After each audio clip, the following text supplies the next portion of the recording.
కేంద్ర హోంమంత్రి అమిత్ షా నేడు తెలంగాణకు రాబోతున్నారు. మధ్యాహ్నం 1:25 శంషాబాద్ ఎయిర్పోర్ట్ కు చేరుకుంటారు. అమిత్ షా విమానాశ్రయం నుంచి అమిత్ షా నోవాటెల్ హోటల్ కు చేరుకుంటారు. 1:40 నుంచి 2:40 వరకు అక్కడే బీజేపీ ముఖ్య నేతలతో సమావేశమవుతారు. తెలంగాణలో తాజా రాజకీయ పరిస్థితులపై రాష్ట్ర కమలం నేతలతో చర్చించబోతున్నారు. అమిత్ షా లోక్సభ ఎన్నికలపై దిశానిర్దేశం చేయబోతున్నారు. లోక్సభ ఎన్నికల్లో డబుల్ డిజిట్ స్థానాలు గెలుచుకునేలా కష్టపడాలని అమిత్ షా పార్టీ శ్రేణులకు సూచనలు చేయబోతున్నారు. అనంతరం మధ్యాహ్నం 3 గంటలకు చార్మినార్లోని భాగ్యలక్ష్మి దేవాలయానికి చేరుకుంటారు.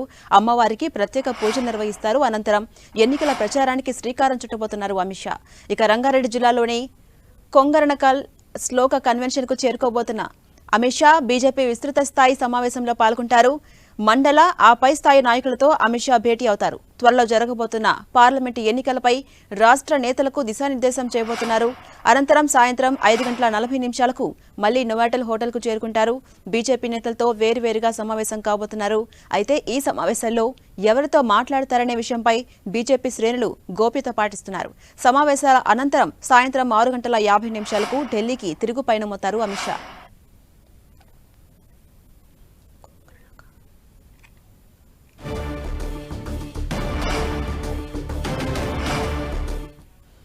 ఇదే అంశంపై మరింత సమాచారం మా ప్రతినిధి అజయ్ అందిస్తారు. అజయ్, ఇవాళ హైదరాబాద్ కు అమిత్ షా ఎన్ని గంటలకు చేరుకుంటారు, అలాగే ఎవరెవరితో సమావేశమవుతారు, అప్డేట్స్ ఏంటి?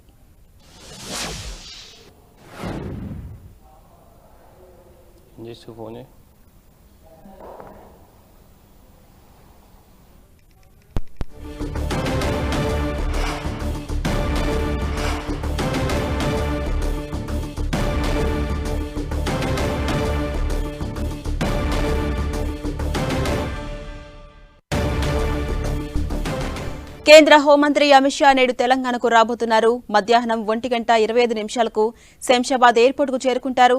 విమానాశ్రయం నుంచి అమిత్ షా నోవాటెల్ హోటల్ కు చేరుకుంటారు. 1:40 నుంచి 2:40 వరకు అక్కడే బీజేపీ ముఖ్య నేతలతో సమావేశమవుతారు. తెలంగాణలో తాజా రాజకీయ పరిస్థితులపై రాష్ట్ర కమలం నేతలతో చర్చించబోతున్నారు అమిత్ షా. లోక్సభ ఎన్నికలపై దిశానిర్దేశం చేయబోతున్నారు. లోక్సభ ఎన్నికల్లో డబుల్ డిజిట్ స్థానాలు గెలుచుకునేలా కష్టపడాలంటూ అమిత్ షా పార్టీ శ్రేణులకు సూచనలు చేయబోతున్నారు. ఇదే అంశంపై మరింత సమాచారం మా ప్రతినిధి అజయ్ అందిస్తారు. అజయ్. ఝాన్సీ, బీజేపీ అగ్రనేత అమిత్ షా ఈరోజు తెలంగాణలో పర్యటించబోతున్నారు. పార్లమెంట్ ఎన్నికల లక్ష్యంగా ఈ పర్యటన అనేది కొనసాగబోతుంది. 1:30కు ఆయన హైదరాబాద్కు చేరుకుంటారు. హైదరాబాద్లో నోవాటల్లో ముందుగా బీజేపీ ముఖ్య నేతలతో ఆయన సమావేశమై రాష్ట్రంలోని తాజా రాజకీయ పరిస్థితులు, అదేవిధంగా అసెంబ్లీ ఎన్నికల్లో వచ్చినటువంటి ఫలితాలు, ఎక్కడెక్కడ నష్టం జరిగింది, ఎక్కడెక్కడ పార్టీకి అడ్వాంటేజ్ ఉంది అన్న అంశాలు పార్టీ ముఖ్య నేతల నుండి ఆయన సమాచారం సేకరిస్తారు. అనంతరం చార్మినార్ వద్ద గలటువంటి భాగ్యలక్ష్మి అమ్మవారి దేవాలయానికి చేరుకొని ప్రత్యేక పూజలు ఆయన నిర్వహించినారు. ప్రత్యేక పూజలు నిర్వహించిన అనంతరం పార్లమెంట్ ఎన్నికల ప్రచారానికి ఆయన శ్రీకారం చుట్టున్నారని చెప్పుకోవచ్చు. ఎందుకంటే బీజేపీ ఈరోజు పార్లమెంట్ ఎన్నికలకు సంబంధించినటువంటి రాష్ట్ర స్థాయిలో విస్తృత సమావేశాన్ని ఏర్పాటు చేయడం జరిగింది. ఈ సమావేశానికి బీజేపీ మండలాధ్యక్షులు, పై స్థాయి నాయకులు అందరూ కూడా హాజరు కాబోతున్నారు. కొంగరకరంలో ఈ సభకు సంబంధించినటువంటి సమావేశాన్ని అయితే ఇప్పటికే బీజేపీ రాష్ట్ర నాయకులు పూర్తి స్థాయిలో ఏర్పాటు చేయడం జరిగింది.